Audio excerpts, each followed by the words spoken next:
సంక్రాంతి సందర్భంగా నారాయణపేటలో గ్రామీణ స్థాయి క్రీడా పోటీలు అలరిస్తున్నాయి. 60 ఏళ్ల వయసులోనూ యువకుల్లా ఉత్సాహంగా ఆటలాడుతున్నారు వృద్ధులు.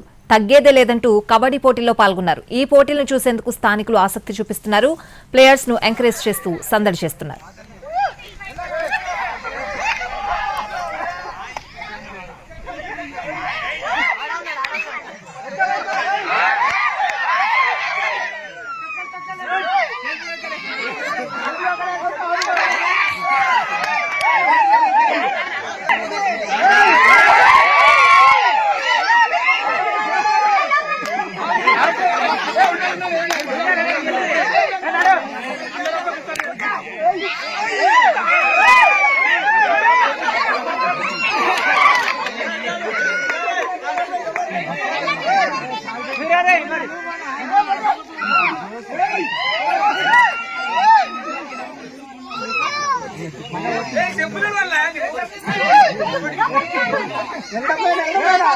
Hey!